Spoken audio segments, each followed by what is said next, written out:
Aí o verso 14 inicia dizendo, e é aqui que eu queria chegar, só aqui, diz: transbordou, porém, contra toda a minha dureza, contra a minha blasfêmia, contra a minha perseguição raivosa, contra a minha insolência, contra toda a minha soberba arrogância e ódio, contra toda a minha vaidade humana e inveja, a graça de Deus se derramou, porque eu era um estúpido sincero na minha atitude de acabar com tudo. Eu julgava que estava agradando a Deus, tentando calar a todo mundo que trazia a voz de Deus.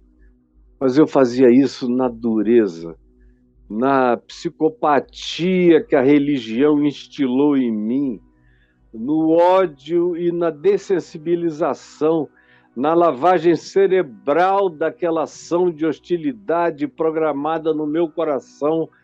E enquanto eu fazia aquilo, eu sofria, me angustiava e não sabia nem por que o meu coração vivia cheio de resfolegância. Como diz Atos 9, respirando, Paulo ainda ameaças. É a expressão grega que definia o leão, a besta, a fera na arena.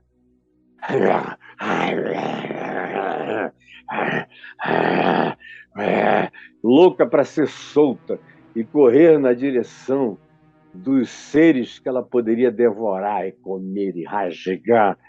A identificação que Lucas faz, que veio a ser o biógrafo de Paulo, e que é o historiador do livro de Atos dos Apóstolos, Lucas identifica Paulo com um bicho, uma besta raivosa, com aquela respiração das feras em estado agônico de partir para devorar.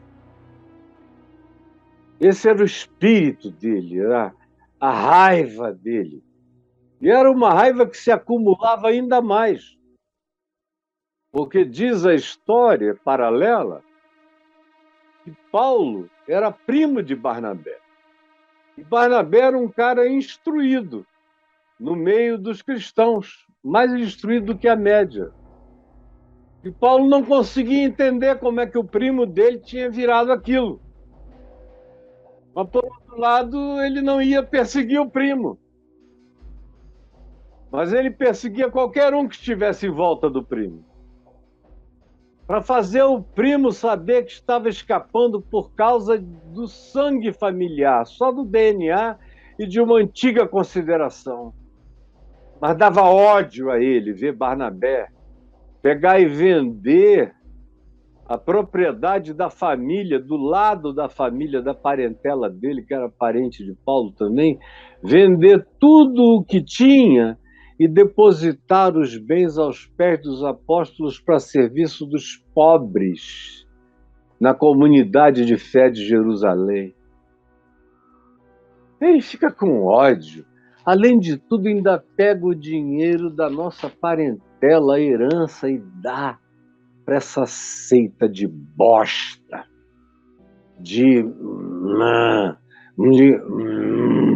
do que mais se você pudesse imaginar de raiva designada.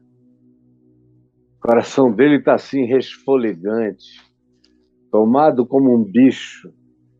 Ele diz também, escrevendo aos Coríntios, na segunda epístola, ele estava num estado mental e espiritual de caos.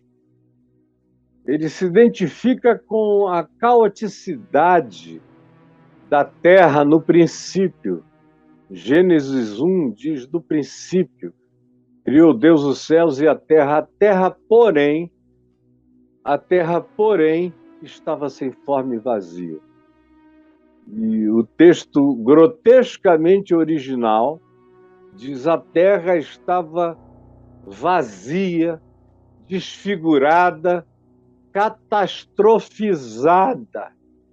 A Terra tinha acabado de passar por uma outra calamidade universal. Ela estava num estado de total deformação e em estado de escuridão.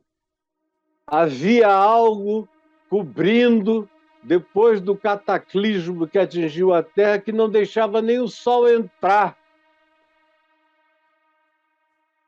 Quando Deus disse, haja luz, na perspectiva da Terra, e a luz rasgou todo o impedimento para chegar aqui trazendo vida. E ele diz, assim era eu. Assim era eu antes da luz de Cristo brilhar na minha cara. Eu vivia daquele jeito, catastrofizado, calamitoso, angustiado, sem forma, vazio, com uma vontade enorme de morrer, por isso eu matava, por isso eu perseguia, amargurado, infeliz. Mas a graça de Deus, mas eu achei misericórdia. Porque eu era ignorante, insolente, estúpido e cego, desconstruído, descriado, caotizado. Mas a graça veio sobre mim e ela não só veio, mas ela transbordou. E essa é a palavra-chave que eu quero que você pense nela. Transbordou a graça de Deus. Transbordou. E a palavra original usada aqui para transbordou é a mesma que designava o arrebentamento, a arrebentação, a explosão, o burst. Aquela coisa que vem, faz força e pá! Estoura. Uma represa. Você imagina a pressão de água nas paredes de Itaipu. Paredes e paredes, por isso tem todas aquelas turbinas de vazamento e lugares de vazamento, porque se não houver como escoar a água, pode haver períodos no ano em que ela fique tão cheia que trinque ou mesmo arrebente. Qualquer represa tem o seu limite de pressão. E Paulo diz que ele tinha uma represa no coração, mas que chegou o limite da pressão. E a minha oração é que o teu coração duro, cheio de raiva, cheio de transferência de amargura, cheio de obstinação, cheio de luta contra o amor, contra a graça, contra a misericórdia, contra o perdão, contra a rendição, contra o baixar a guarda, esse espírito de antagonismo exploda. Que ele seja vencido e que a graça arrebente essa contenção e transborde e traga tudo abaixo. É o que a gente vê na vida de Paulo. Isso aqui é uma metáfora para descrever o transbordamento, como tudo que ele erigiu e tudo quanto estava erigido já de tradição, de estruturação preconceituosa, de preconceito estrutural, que tinha sido erigido nele por milênios e que tinha sido reforçado por ele durante os 30 e poucos anos da sua vida fanática, dedicada a ser o melhor entre os melhores do povo dele. E o melhor na moral, o melhor na teologia, o melhor na ortodoxia, o melhor nos detalhamentos, o melhor nos rigores, o melhor nos dogmas e nas doutrinas. Esse era um cara crente, desses que os crentes hoje em dia gostam de ter na sua igreja, que eu peço a Deus que me livre de encontrar um maluco como esse.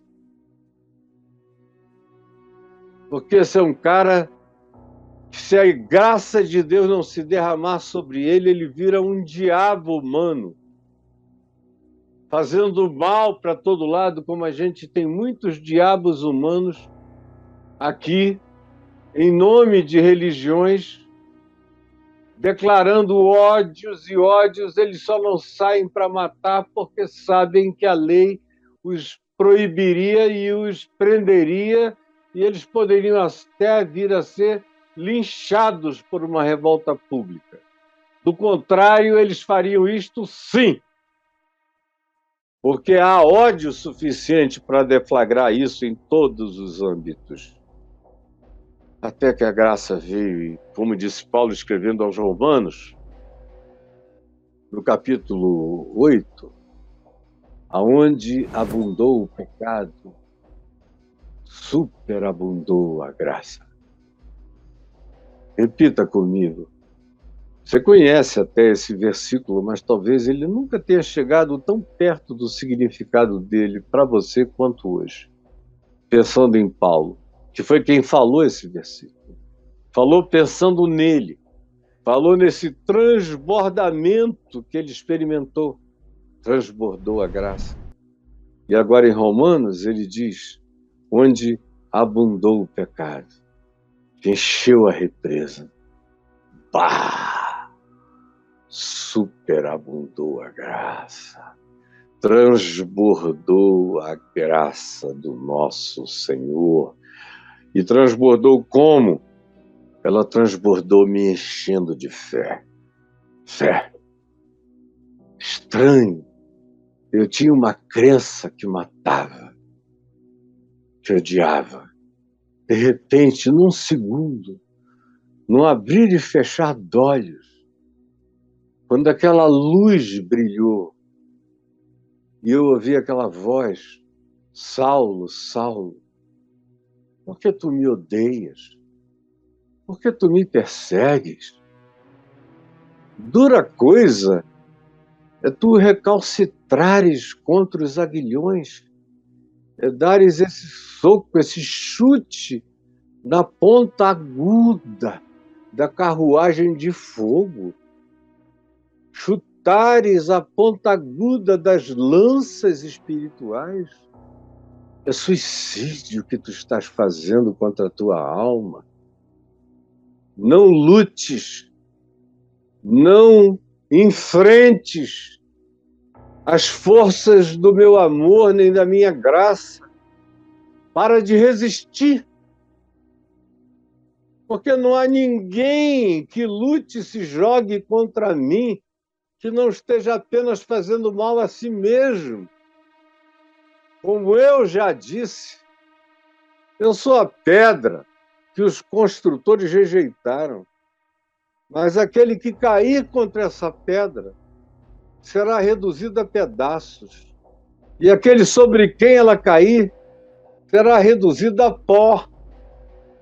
Então, não brinca com isso, não brinca de ser ruim contra o meu amor. Eu estou vindo para começar um mundo novo em ti, para fazer de ti uma nova criação, para estabelecer um regênesis, um recomeço, uma refundação do teu ser. E quando essa palavra, que é maior do que o universo, passa o céu, passa a terra, mas essa palavra continua, é eterna, entrou nele, ele disse, houve um transbordamento, eu fui afogado pela vida. E junto com ela, eu bebi fé. Transbordou a graça de nosso Senhor Jesus Cristo com fé. Em mim, fé e amor. A fé e o amor que há em Cristo Jesus. Eu fui tomado pela fé de Jesus. Porque Paulo não era só uma pessoa que teve fé em Jesus. Ele já se converteu tendo também a fé de Jesus. Você provavelmente tem a fé em Jesus. Mas tem gente que aprende a ter a fé de Jesus. Esse é o objetivo desse transbordamento. Não é só me ajudar a ter fé em Cristo Jesus. Isso já é salvação para o meu ser. Mas é me ensinar a ter a fé de Jesus. Porque isso me torna um Jesus na terra.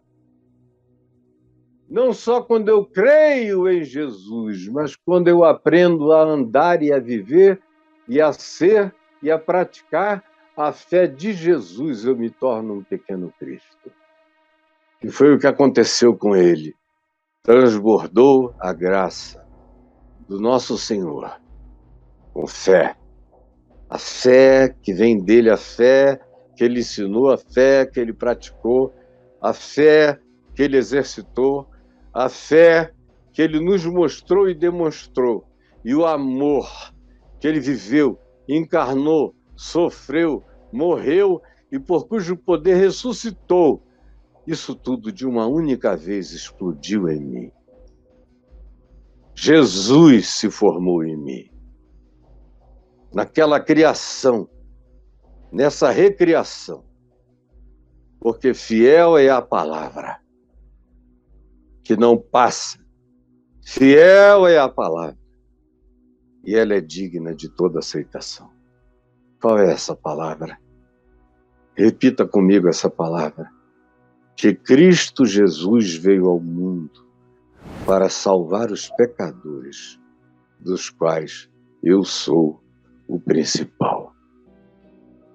Quando você transcende a fé em Jesus e ganha a fé de Jesus em você, a primeira coisa que surge é a certeza absoluta de que você é mais amado do que dá para descrever. Se você fosse o único ser humano da existência, ainda assim, a cruz teria se erguido por sua causa, por minha causa. É o que Paulo diz, eu sei que isso é verdade. Ele veio ao meu encontro e falou comigo. Não foi Barnabé pregando para mim, foi ele que falou comigo, que me jogou no chão, que me cegou,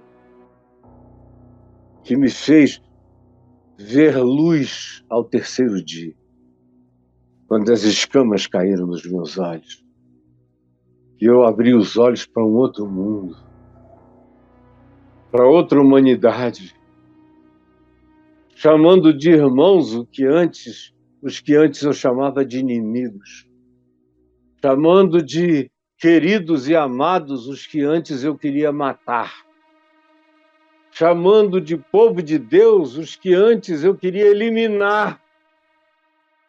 Do dia para a noite, num segundo, o mundo mudou, porque a graça transbordou em fé. A fé que havia em Jesus agora há em mim. A mesma fé. Como Jesus prometeu, com a mesma intensidade, para fazer as mesmas coisas e, como Jesus disse, outras maiores fará. Porque eu vou para junto do Pai e aquele que tem a minha fé está comigo no Pai, está em mim, com toda a autoridade e com o amor que se entrega, que não tem medo de se dar, que não tem medo de viver, que não tem medo de morrer, que não tem medo de ameaças. Esse agora se tornou o projeto da minha vida. Eu não tinha medo de matar, agora eu não tenho medo de morrer por amor. Virou tudo do avesso. Essa é a conversão mais louca que vocês poderiam imaginar, mas foi a que me acometeu. E eu conheço a raiz dessa palavra. Eu sei que ela é verdade absoluta. Eu sei. Se ninguém mais souber, eu saberei para mim. Saberei para mim.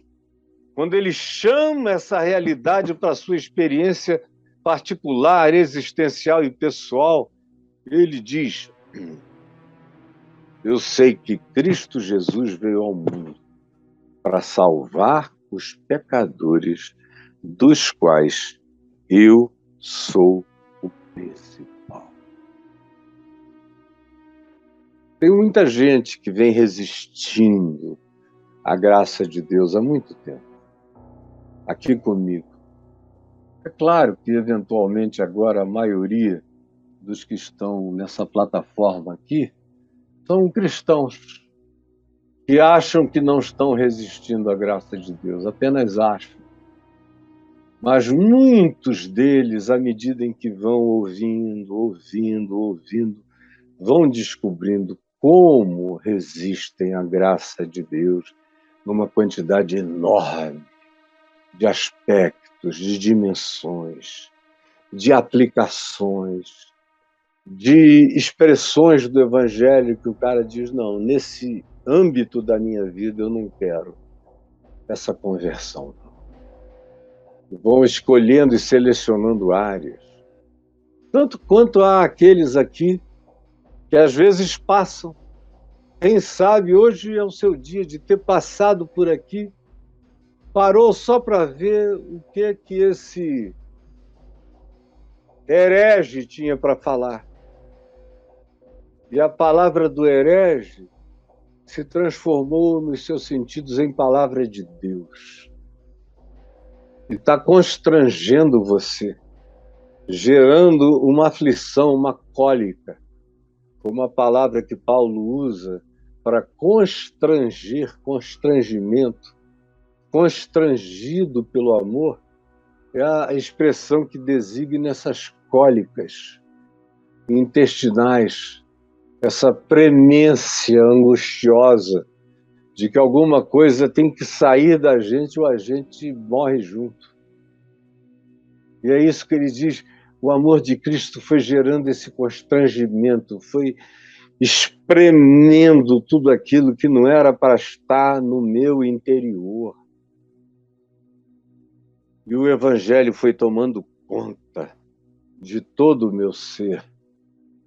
E eu ganhei essa convicção inabalável.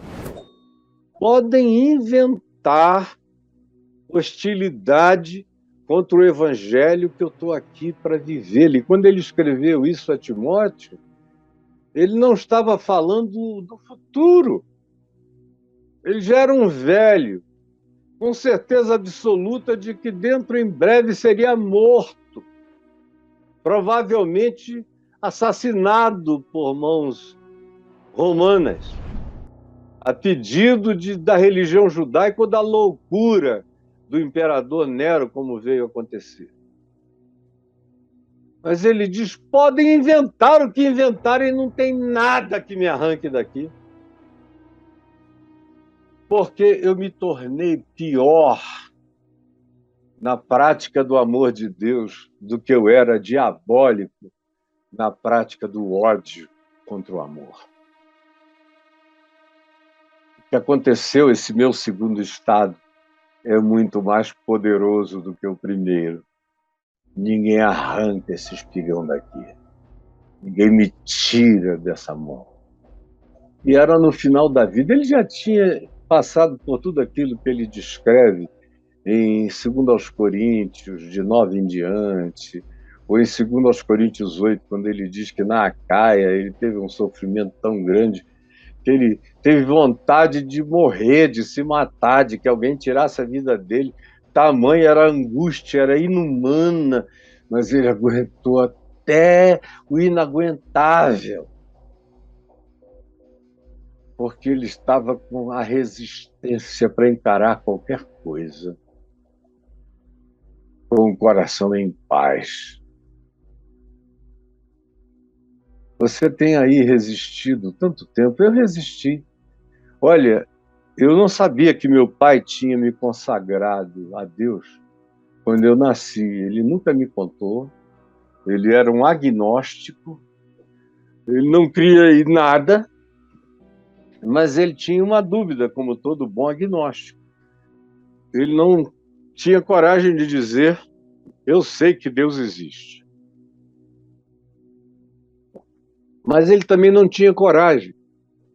Ele era inteligente demais para dizer: Deus não existe. Tem que ter uma certa presunção meio burra para dizer: Deus não existe. O agnosticismo, ou agnosticidade, é a posição mais inteligente para quem não teve uma revelação de Deus no coração. Porque a única inteligência nesse caso, já que Deus é não demonstrável, ele é não demonstrável para provar que ele existe e é não demonstrável para provar que ele não existe. Portanto, dizer eu sou ateu, desculpem, é burrice, é comodidade, é falacioso do ponto de vista científico e filosófico. Mas meu pai era agnóstico. Então ele me pegou no dia que eu nasci, eu já contei essa história aqui mesmo várias vezes, e me consagrou, sozinho no quarto. O agnóstico me levantou e falou: não sei se existe Deus, mas se há Deus, eu entrego este meu filho ao Deus que porventura exista. Porque se há Deus, eu quero que esse meu filho seja um homem de Deus. Embora eu não saiba se há Deus e nem quem é Deus, eu ofereço meu filho. Não quero que ele sirva a Deus como um homem celibatário, porque eu não quero que ele perca o privilégio de ser pai de muitos filhos e de amar uma mulher com todo amor e de se alegrar com a alegria que eu tenho na paternidade do meu primeiro filho, que é a minha maior alegria até o dia de hoje. Eu quero que ele prove essas alegrias, que ele tenha um coração de pai. E ele nunca me contou essa história até eu ser ordenado pastor, com 20 anos de idade, na Igreja Presbiteriana do Brasil, quando a gente já ia voltando para casa, depois daquela ordenação linda, solene, com vários pastores que eram importantíssimos para a minha vida pessoal, que estiveram lá para a minha ordenação. Foi um episódio, muita gente aos prantos, dizendo que nunca tinham assistido um momento mais solenemente quebrantado do que o momento da minha ordenação.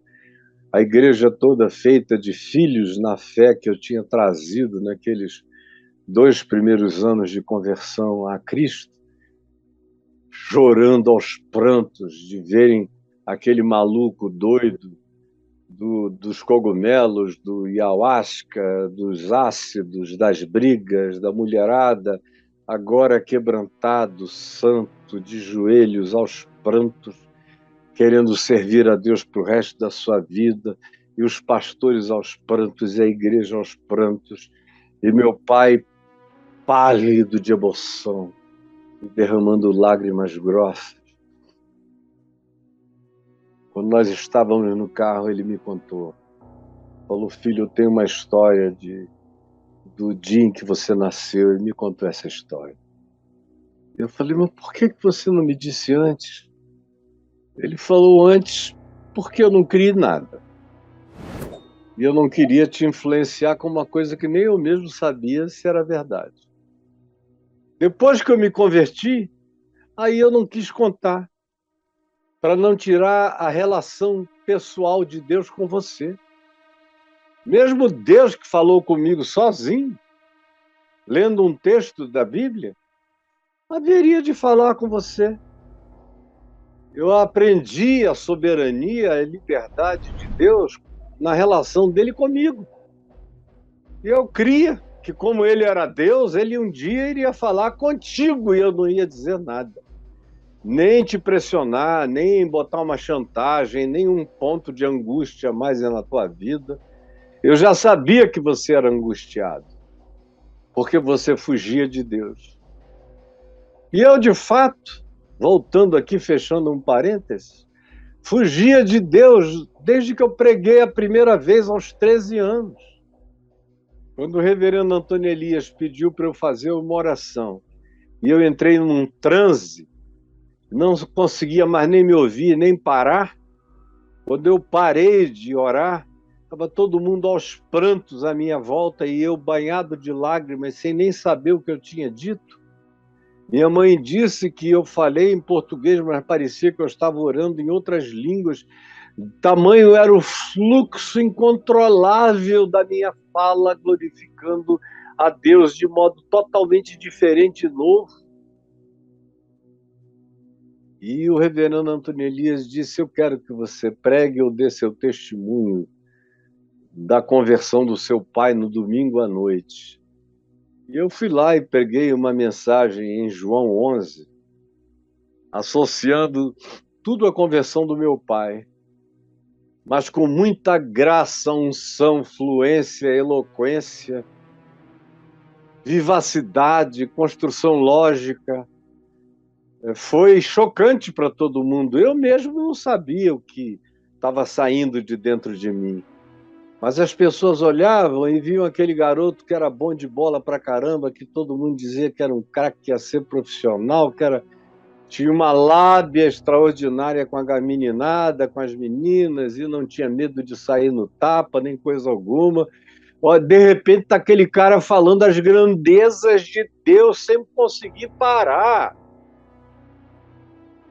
E aí fiquei com a agenda cheia, 6 meses pregando todos os sábados, domingos e quartas-feiras. Quando eu me vi, de repente, eu creio que foi em Macaé, ou Cabo Frio, numa igreja metodista, na frente, na praça, depois de ter pregado, e aquele monte de gente me adulando como se eu fosse um fenômeno novo do cristianismo. Eu falei, meu Deus, onde é que eu me meti? Eu só estava alegre porque o meu pai era um bruto, sem razão espiritual. Era só um bom homem, sensível. Mas para Deus ele era um tosco. E se converteu e se tornou a coisa mais angelical do mundo. Eu só estava feliz com isso. Mas eu não quero. Eu não quero isso.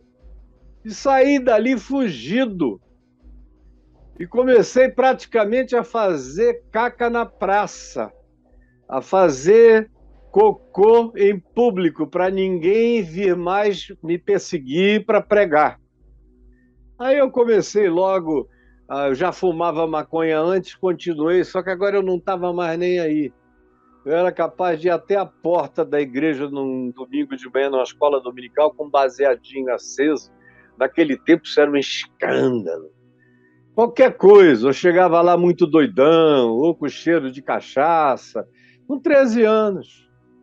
E meu pai esperou, e minha mãe nunca falaram nada, só oraram, oraram, oraram, oraram.